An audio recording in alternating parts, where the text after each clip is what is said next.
Welcome back to Film-Studio-Taku. I want to apologize if you can hear the air conditioning here. There's a large typhoon off the coast of Japan, so the air conditioning may get drowned out by the sound of very heavy rain here. We don't really have a lot of wind. It's a very large typhoon moving slowly. It's actually a couple days before it's going to peak. But basically we keep getting hit by the arms of it. Kind of imagine like the Milky Way is a galaxy and we're on like one of those little arms on the end of the Milky Way.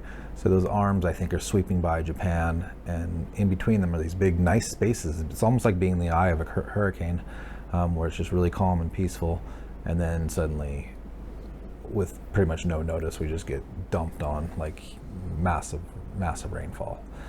If you've never been in a hurricane or a typhoon, it's pretty impressive. So if you hear a bunch of that, I don't know. I'll try to keep talking through it. I don't know. We might have to cut, but as long as the power doesn't go out, I'm going to try and get through this one way or another. And even then, I might just use one of these little LEDs, RGBs, have a little bit of moonlit romance. Would you like that? Yeah, my chair spins. Anyways, I've done some changes, upgrades, and reinstalled some lights that kind of had been out of service. Whatever, to the point.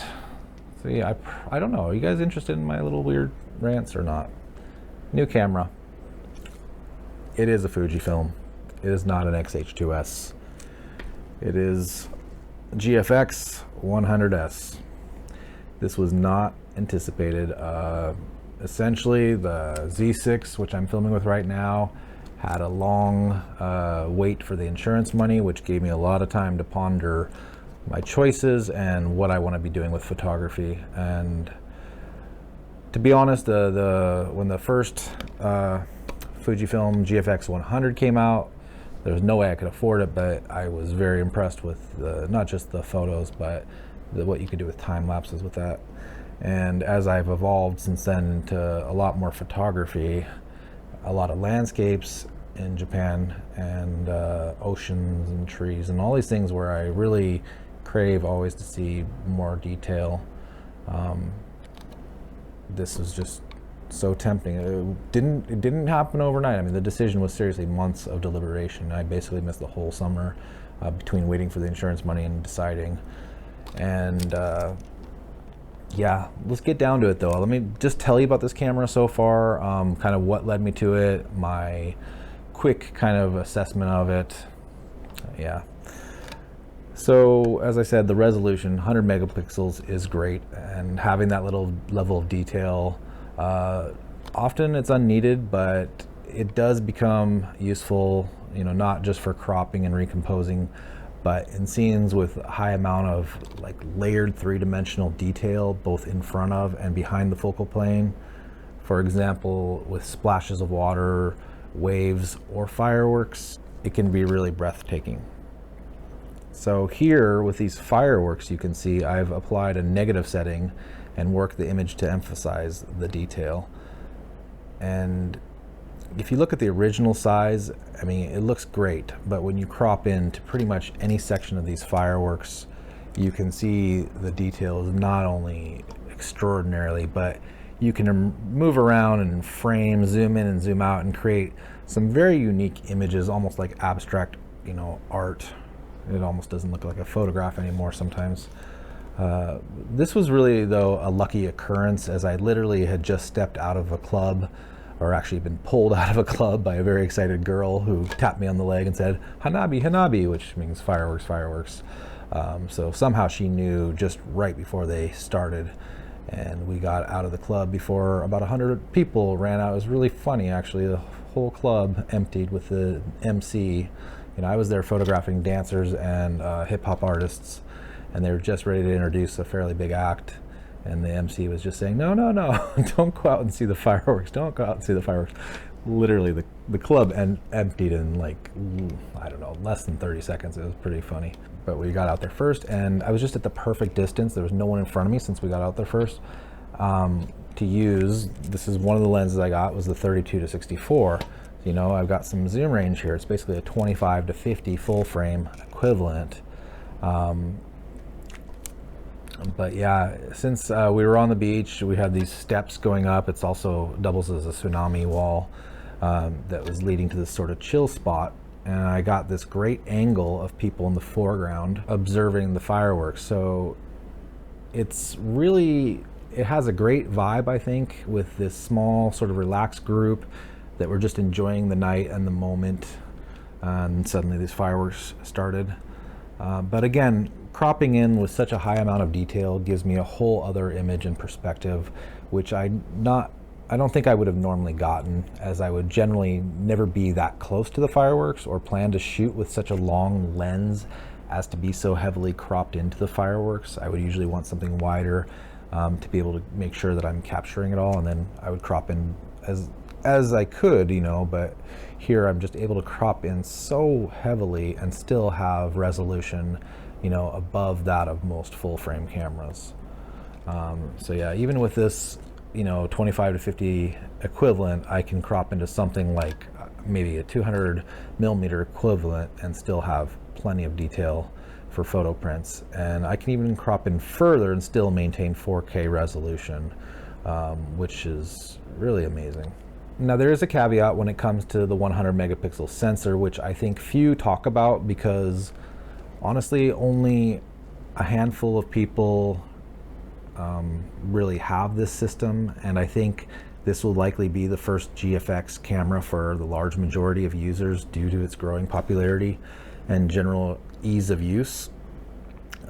So yeah, I mean the popularity is obviously growing, but relatively speaking compared to full frame users, this is still, you know, in its infancy for this generation, and full or medium format in the past was just way too expensive for the average person.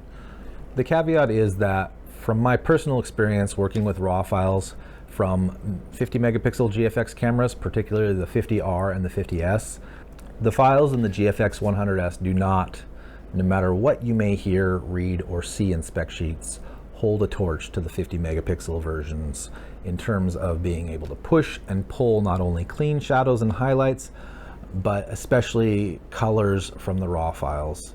Now, I'm not saying the 100S is weak by any means, but I challenge you to download some original RAW files, either uncompressed or lossless compressed, and start truly pushing the colors, shadows, and highlights, and go beyond what you normally do in all regards, especially with colors, and try to find similar files to work with. I've done this, but can't show you files from those other cameras because I don't own those files. They're not my photos, but you can find them. For example, DP Review has some. If you try on your own, you should realize quickly the 50 megapixel files are almost unbreakable. And again, by no means am I saying the 100S is weak in this regard. In fact, it outshines probably any full frame camera by quite a bit, and the color retention is still very good. The Sigma FP, by the way, just interestingly on paper comes surprisingly close. Now, I'm not saying it's better, I'm just saying that it's close. And I did my best though regarding the 50 megapixel files from the GFX cameras to find files in terms of light and ISO range that were comparable to those of the original GFX 100 and the 100S. It was harder than I thought though to find, with many nighttime images from the 50 megapixel camera being shot at very low ISOs, and I only found a few of similar ISO range files for the 100 or 100S, with most at surprisingly, at the time anyways, high ISOs, which I now realize after using the 100S for over a month was kind of my first clue that others are also needing to boost the ISO relatively high to retain information for grading. And there's more I want to say about necessary ISO ranges for this camera for various situations, but I want to do a little bit more testing first before I say too much on the subject. I will just say that I felt in the few files I found that were in the appropriate ranges for comparison, the differences seemed pretty obvious. I did send out messages to several who seemed very well versed in GFX cameras because I didn't like having such a small sample group of photos from the 100 megapixel sensors to work with. But only one individual did respond to me. However, this individual not only seemed to have more real-world experience, I can talk, real world experience than most, but also shoots with other GFX users regularly. And those that had used the 100S all seem to be saying that the 100S has less headroom in the edit room. Now, full disclosure here, I personally felt the 50S2 files, though close to the 50R and the original 50S, were also not hitting as hard in this regard, which on paper is backed up by photon to photos, with both the 50S2 and the 100 megapixel cameras having a more or less linear dynamics range fall off, around 12 stops to 5.5 with the 50S2 before leveling off, and nearly 12.5 stops to just under 6 stops with the 100S before leveling off. Now, as you can see on this chart, it shows the 50S and the 50R start at around 12 stops, but level off at around 8.5 stops and maintain this all the way till ISO 12,800. And then there is a steep but linear decline till more or less meeting the rest of the family around ISO 25,600. Now, I do see some times on the chart the 100S is slightly above and it does start off higher, but I'm trying to keep the tech stuff short and sweet. Regardless though, I think overall, usable ISO range, it does seem the 50R and the 50S have, on photons to photos, and from what I was seeing, more usable ISO range with lower noise. Now, we're not talking about dealing with files with noise reduction software. I'm just talking about straight out of camera right now.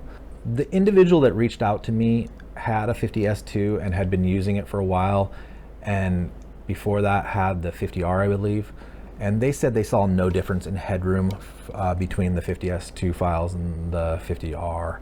So I would love to hear from any other users with the 50S2 that have extensive experience with either the 50R or 50S, particularly in the ISO ranges where photons to photos show the widest differences. I fully expect others to chime in saying the 100S has superior dynamic range, and I don't know what I'm talking about, as I've kind of seen some fairly aggressive assertions elsewhere when people ask about dynamic range of the older cameras versus the 100S. But listen, though the 50 megapixel cameras have different types of pixels which are more prone to anti-aliasing, I never say that right, but also sharper pixels, I might add. Beyond what were clearly easier to work with files for me personally, physics are physics, and 50 megapixel GFX has larger and actually sharper pixels than the 100S, particularly at ISO 12,800, where I could make 50R or 50S files look virtually like they were shot at ISO 100 with a tiny bit of noise reduction and very minimal detail loss. In fact, in darkroom, basically I just had to press the noise reduction button. Like, I didn't have to change into the settings, and it just cleaned up and maintained pretty much all the detail to where you would not notice unless you're just seriously punching into something smaller than you, or a tighter section than you would ever use by itself. So, and not to mention the amazing color retention with those cameras.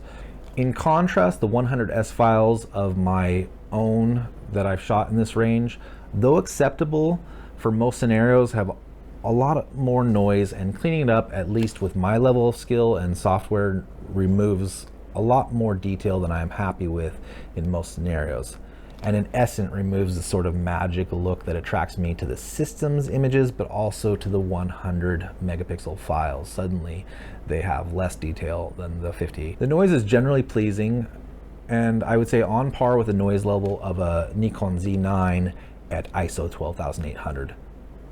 Though the GFXS's noise is much more film-like in structure, basically the same structure as Z6 noise. Any Nikon users that have used a Z9 at high ISO and a Z6 at high ISO, specifically 12,800, and done some true pixel peeping on RAW files should know what I mean. The GFX 100S files do retain impressive color information, as I said, well beyond 12,800 actually. But when I get into this level of noise, I often prefer to just go ahead and apply something like an across simulation, or a custom black and white, maybe a desaturated look in darktable and get down and dirty with contrast and shadows. Really though, this is kind of the sweet filling with the bitter truth here. You still have a ton of detail and can do some great black and white edits. And I think on a global scale, leaving the noise in the image, you can still print it out and it looks great. Something like Topaz would probably clean these up really nicely and retain a lot more detail. But I'm not quite ready to go there, as I enjoy the editing process, learning from my mistakes, and I'm trying to avoid spending more money also at the moment for reasons that should be kind of obvious. So besides these low light shortcomings, which for me really do matter, I did choose the 100S over the much cheaper 50R or 50S2, or 50S for that matter. There are a handful of reasons why, and believe me, this was no easy decision, especially considering the price point. So what really made me choose the 100S? Well, as I said, resolution, definitely. Portability, that's huge for me, as I do backpack around Japan, and I ride my bike and take trains. I don't drive a car, so I'm carrying things with me for hours. So yeah, phase detect autofocus definitely was something that, it's not the most important thing to me, but it's a very nice thing to have. And to a smaller extent, video specs. Now, honestly, that last one mattered less to me, as I've been doing far more photography over the last couple of years, but it is nice to have, and the more I use it on this camera, the more I realize basically all those saying this shouldn't be your camera if you need good video are simply unaware of how good the video out of this camera is. And it is nice to have 10-bit internally. It doesn't have RAW internally, just in case you guys don't know, it's RAW externally, but whatever, I don't really need right now. I have storage concerns, which I'll talk about in a second here. So there's another reason though that I did go with the GFX 100, kind of maybe not unexpected, sounds not logical, but in my world it is basically I had the means in the moment, which is really not always the case for me, as I am a true budget lifestyle individual, and though I am capable of making money when I need to, I spend a lot of time hiking with camera in hand instead of working a 9 to 5. And the payoff from camera work currently is minimal. I'm working towards getting back to making more money from it. But if you're coming to Japan and need some photographies for your vacation, come on. But basically my logic was this. If I was going to go big, I might as well go all the way and not only see what this level, what this resolution offers, but also that if I wasn't satisfied with it, it is safer to get an expensive camera and downgrade than assume I will have the funds to upgrade later on. Yes, I might lose a little bit in the grand scheme of things, but it lets me go to this level right now, see what there is to see, decide if it's for me. If it's not, yeah. I'll get some nice 100 megapixel landscape and culture image from Japan in the meantime, which is not such a bad thing. And it puts a bit, I think it puts me a bit ahead of the game in this regard.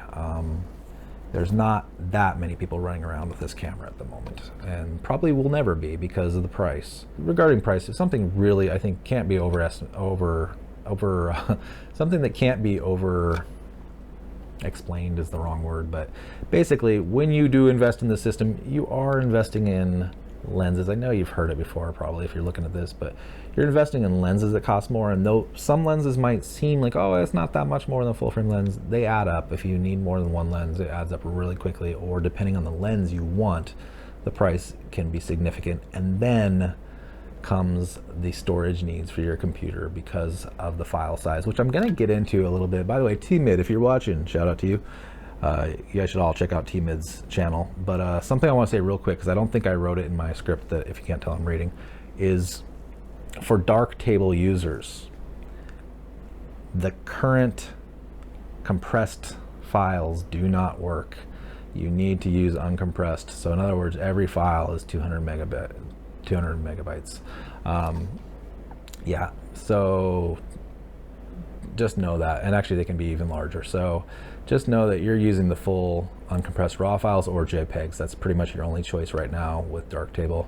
Although T-Mid, you're smart, you might be able to figure out, I think you might be able to figure out how to, what do you guys call it, port it or something. I think there is some some code out there to maybe get this working. Honestly though, I was quite satisfied with the quality of images I was getting with my Z6, but I can go back anytime and end up with a nice bit of change in my pocket should I choose to do so. I mean, I could pick up 2 Z6s, you know, keep this one for studio work, pick up a couple more for traveling, maybe a Z7 and a Z6, and I'd still be ahead. So, you know, yeah. My creative financial logic aside, resolution and phase detect are really the 2 reasons I went with this camera. Though honestly, if I listened only to YouTubers, this would not be the camera for me, as I shoot birds, often including the common kingfisher, which is extremely fast and difficult even for the best AF systems. I shoot action sports like surfing and snowboarding, mountain biking. I shoot children portraits, you know, young children that are never sitting still, and a lot of street photography. So yeah, I really have only had the GFX 100S now for about a month, but believe me when I say a month in my world of shooting photos is the equivalent of a year or more in most hobbyists and even dedicated YouTubers' hands. Now, that's not a knock against anyone. I'm not saying anyone's an amateur or whatever. It's just simply that I shoot a lot. You know, weekly on average, I shoot a couple thousand, probably more closer to 4,000 shots a week, sometimes 10,000 shots a week. But yeah, and especially since I've got this camera, I've definitely been putting it through its paces. And again, I shoot kingfisher, I shoot surfers, and I shoot a lot of live events. And in these scenarios, especially when working with new equipment, it's better to overshoot and experiment with settings as much as possible than undershoot and find out later the setting you were using all night was really just wrong for the situation. So that being said, I was pleasantly surprised and in some regards horrified how many more keepers I ended up with than many would have had me believe is possible with this system for the type of high-speed action that I'm accustomed to shooting. Horrified because not only does the single 256 gigabyte card I purchased get filled if I'm not very careful, basically switching between JPEGs and RAWs depending on the lighting and the dynamic range needs if I know I need to shoot, you know, more than 1,000 shots. But also because after this purchase, there's very little left in the bank for our new hard drives and memory cards, which I desperately need at this point. So I also I loathe going through thousands of files deciding which ones to delete, and honestly, to some extent, it's a breath of fresh air when 5 to 10 shots are blurred and easy to choose for deletion. With the GFX 100S, I'm lucky in the sense to see 2, maybe 3 side-by-side out of focus files. It really does acquire focus a little bit slowly, but locks on so that once you're there, most of the shots by far are in focus, or at least very, very close to where you have to almost just pixel peep to see where it's out of focus. It does struggle when the light is genuinely low though, seemingly a little bit ISO dependent, and that's something I want to check a little bit more before I tell you what ISO range I think actually starts to affect that.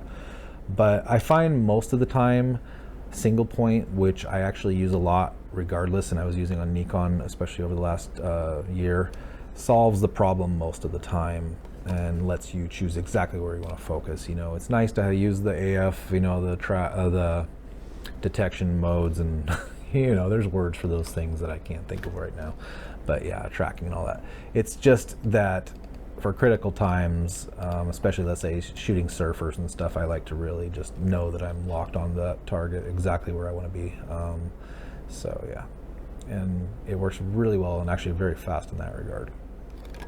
So it's all pretty positive, right? I mean, yeah. There are some more negatives though that I do want to talk about, and I'll just say first, let me touch quickly on the lenses I did choose, which I will be doing separate videos on very soon. The 32-64, you know, obviously, you know, but I got 2 lenses, plus a dumb adapter to try out some of my Nikkor lenses. If you don't know, dumb adapter means it just doesn't have any contacts.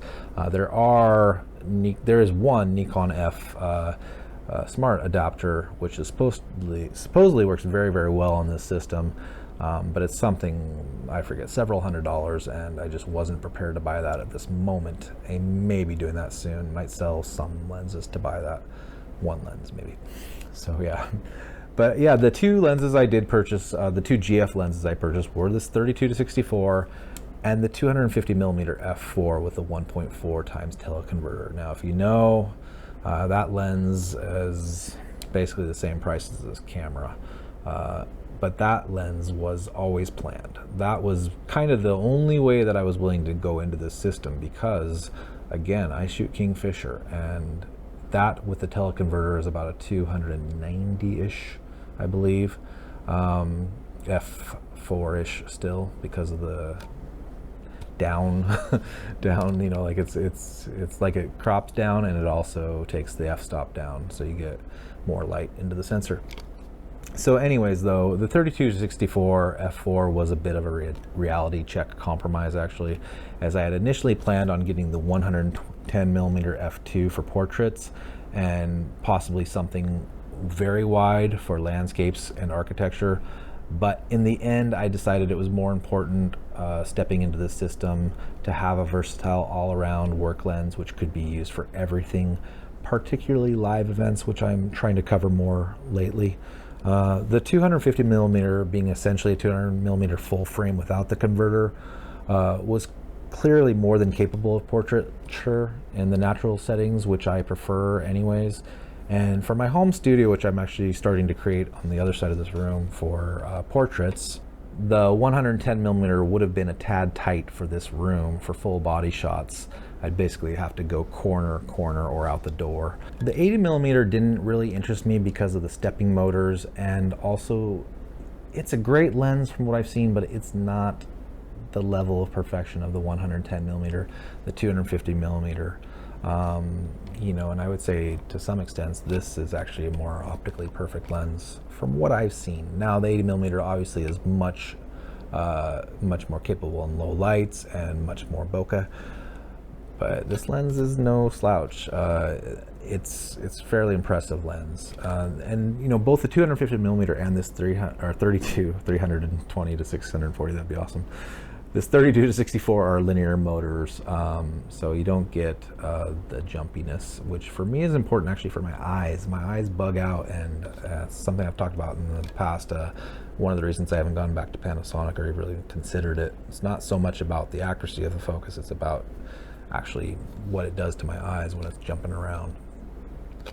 So yeah, I'd also seen some fairly impressive portraits though shot with this 32-64, and realistically I still have my Z6 and also the adapter for my f-mount lenses to use on this GFX. If I'm doing manual focus in studio, I don't see a problem with that. I will try to do some detailed talks about each of the lenses. It's mostly good, but there is one bewildering bad design flaw, a couple kind of, but on the 250 lens, as well as a couple other issues, along with a massive quality control issue, which could have led to disaster. Really almost did. So please check my GFX 250mm f4 lens, or GF 250mm f4, with a TC 1.4 time teleconverter video, which will be out very shortly after this video, for further info on that. It was originally going to be part of this, and actually the text is still below here, but I realized this was getting a little long already, so I want to separate them into two videos, rightfully so, I think. I think that was the right choice to make. So as for the GFX 100S, I would say it is above average ergonomics. Initially, I felt it was a bit big, you know, it's kind of what I expected, but now when I go back to my Z6, I'm very aware of my little finger's lack of a home and actually bumping against my cage.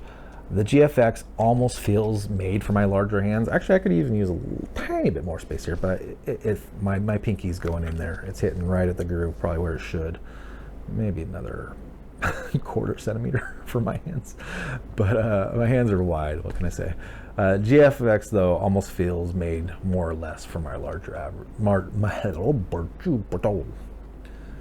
yeah, All in all though, the GFX almost feels made for my larger than average hands, and that may be a negative for many, but for me, I feel I'm honing in on my future system. However, with this camera, I have noticed several small but noteworthy ergonomic issues as well as some quality control issues.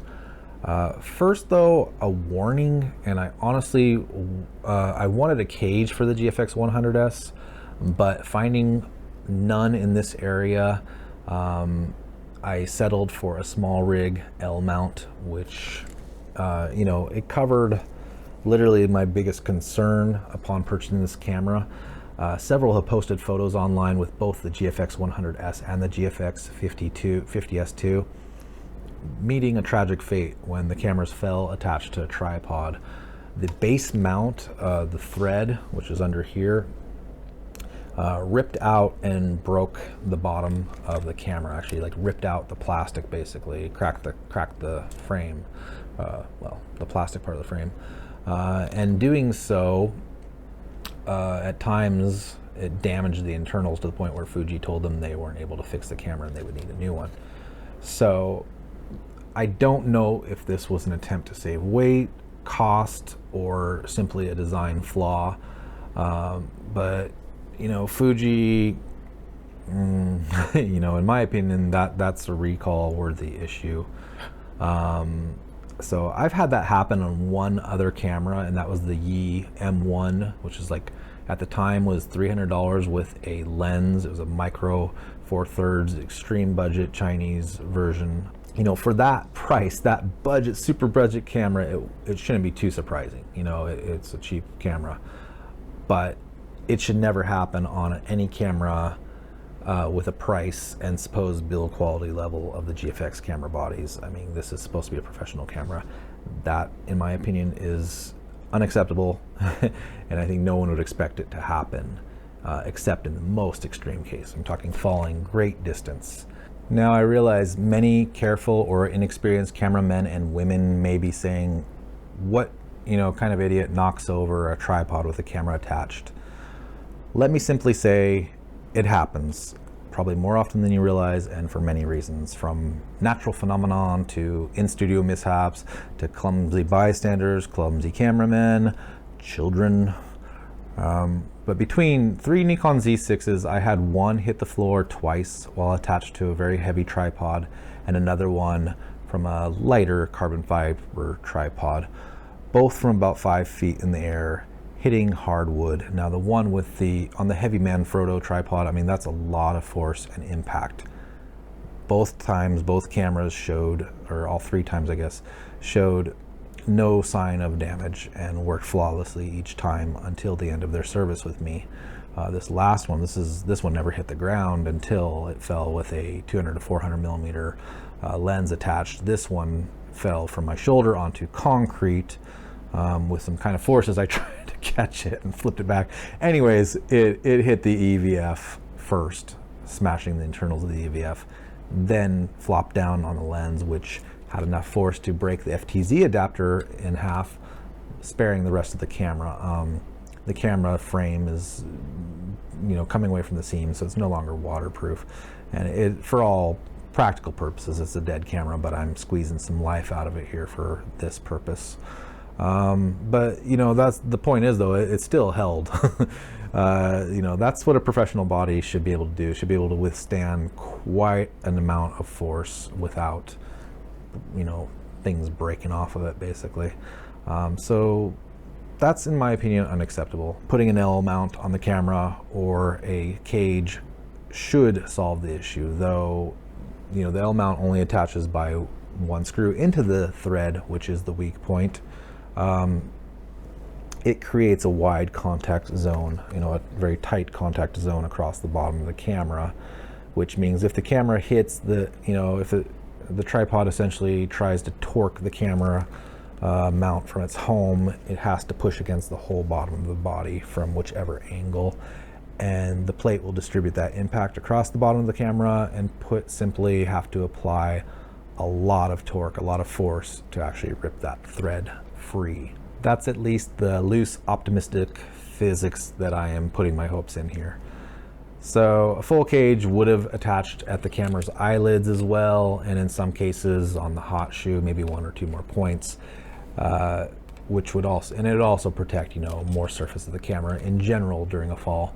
But yeah, please be aware though of this design flaw and take appropriate actions if you feel this is a risk for you. You know, I would say everyone probably should send a letter to Fuji about it, because it really should be a recall and they should fix that kind of problem. It's really something sad if you think about it, because somebody could get one of these 20 years in the future, you know, and just not be aware of that. Be so happy to get an old Fuji, you know, and then suddenly first mishap and bye Fuji. So yeah. Now let's get though to the more little stuff, since I've solved this problem, I hope, for my camera. First, such a little thing, but such an important thing. The hot shoe cover, straight out of the box, kept sliding out and falling off. So much so that on my first outing, I just put it in a bag, put it in my backpack for safekeeping. Now I got this little Manfrotto kind of cool red hot shoe mount as a gift from Manfrotto covering CP Plus in Yokohama. I think it was 2019. I interviewed them. And it's gone, you know, this thing has gone off various cameras when I temporarily lose their hot shoe cover after mounting accessories over the years. But now I guess it's sort of found a permanent home, and it looks nice on here. But you know, there's a lot of little head scratchers here with quality control. I mean, if you're really, you know, if you're here, you know how much this camera cost, and I think we can all agree things like loose hot shoe covers should have been caught and fixed before the camera got anywhere near packaging. So yeah. So then on to real ergonomics. Well, as I said before, it fits my hand, it feels nice and solid, but the joystick, it feels cheap and kind of overly jagged, and it feels like just, you know, that hard, brittle plastic. But yeah, it's jagged enough that it's rubbed my thumb raw. You know, the first couple days I was using it, it rubbed it really raw. I think I've kind of developed a callus, so now I guess problem solved. And since there is no D-pad, this is your only choice for menu diving and many other things. No D-pad on this giant camera. Seriously, what the fuck, Fujifilm? The XH2S, which looks like a GFX, you know, the GFX 100S and 50S's little sibling, has far less real estate, but it has a D-pad. Literally, I was talking to a cameraman with one hand this week, and we held them next to each other, and we both laughed about this.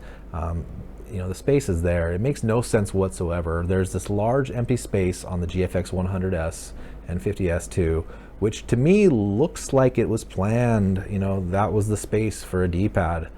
So other than what I can only assume is sansen yen, like $20 or $30 at most production cost save, it makes no sense to me. You know, is the joystick quicker than a D-pad for navigating autofocus points? Yeah, I think so once you get used to it. If you need to go at an angle, because you know you can get down there quicker. But for menu diving, the joystick just feels wrong. It feels physically uncomfortable, and it kind of hurts your knuckle because it's just too many little movements. I don't know how to explain it, but it just feels wrong. So yeah, D-pad is just way better way to go through your menu, more comfortable, and yeah. So those are my real world gripes. Of course, I do wish it had a full-size HDMI port, and I've already damaged 2 cables due to this in a very short time. I mean, they're old cables, but I'd been using them successfully on the Z6, but somehow on this one, it didn't work. They both got damaged. Granted, I'm not using that little, you know, they give you a little plastic thing connects. I used to use that on a Z6. It just got to be too fiddly, and I just rather not deal with it. So yeah, the door for the connectors, it feels extremely cheap. You know, I do like doors better than flaps. I don't know if you guys can see this, but it is so ultra thin and just, you know, it feels like the same sort of cheap material the joystick is made out of here, a little bit more squishy, but still, all in all, it just doesn't give you much confidence that they're gonna last the life of this camera. You know, it's weird because they're almost like flap doors. They just don't feel like real hinged doors. They're on like one of those weird little rubber things, and I guess it's harder to break them, but it just doesn't feel good to me. The battery door, thankfully, feels really high quality plastic. It pops out really nicely too, but the plastic feels so high quality that actually for the first week or so I thought it was metal, and it took me a while to realize, oh, it's plastic. The back and front wheels here, which control film speed, ISO, shutter speed, and other stuff, they really felt cheap, their clickiness, when I first got it, and they still, compared to Nikon, they're just not that well dampened, but they do seem to have settled in and got a little bit better. But again, they just have that kind of cheaper plastic feel.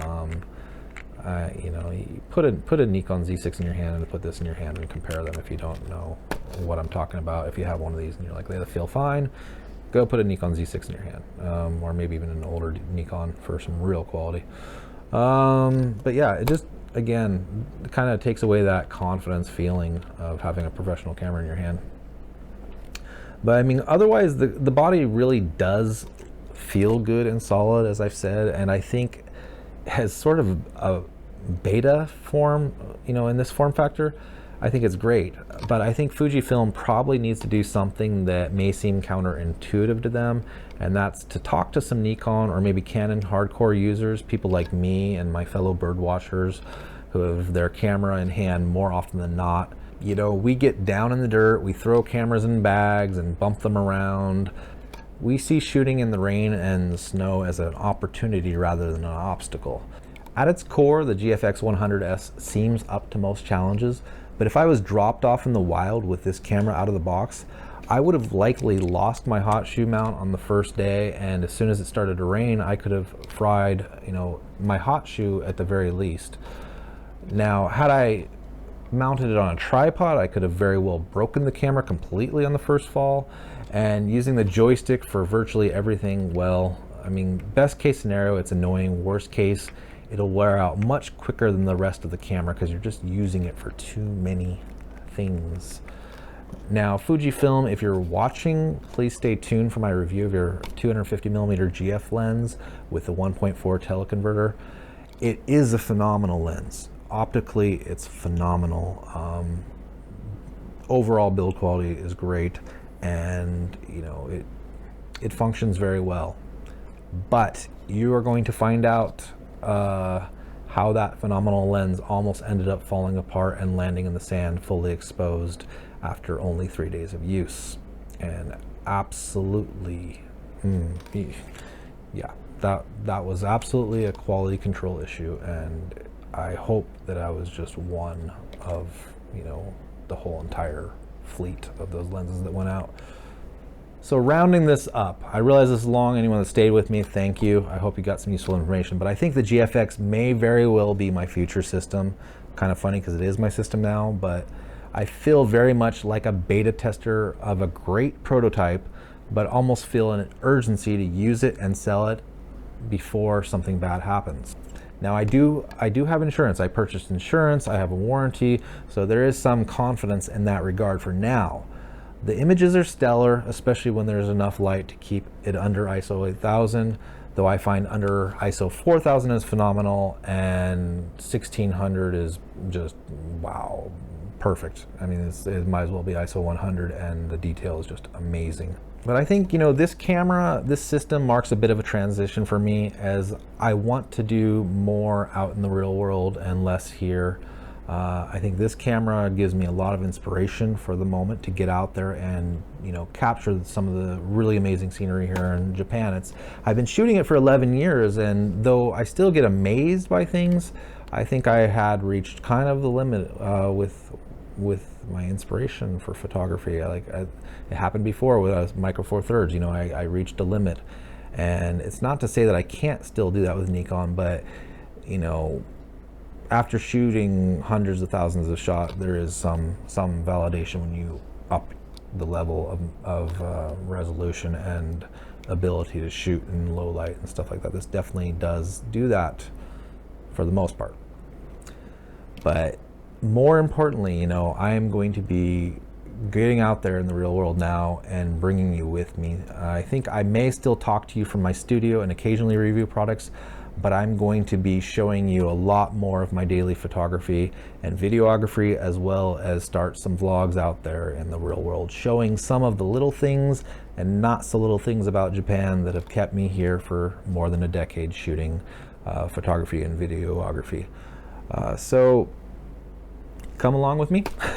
How's that? So I hope you're looking forward to that. I hope you enjoy that. I'm going to be starting it off very soon. The weather's become much more comfortable, typhoon aside. You know, I did cut here a little while and because I ran out of battery, but when I came back in, there was heavy rain, but by the time I started recording again, it stopped. So yeah, so you guys missed that, sorry. But you know what, this typhoon's going for a few days, and I'm likely going to be filming the 250 lens video tomorrow. So there's still a chance if you guys are weather nuts and want to hear a typhoon while I record. It's not going to sound great, but it will be a typhoon. Yeah, I hope you look forward to what I got coming from here. And as I mentioned in my last video, I have a Nikon Z50, so that's going to make it a lot easier to vlog as I do this stuff. I can carry that around fairly easily while I carry this around as well. So, thanks for watching Film Studio Taku. As always, I do appreciate it, and I look forward to seeing you again. Peace.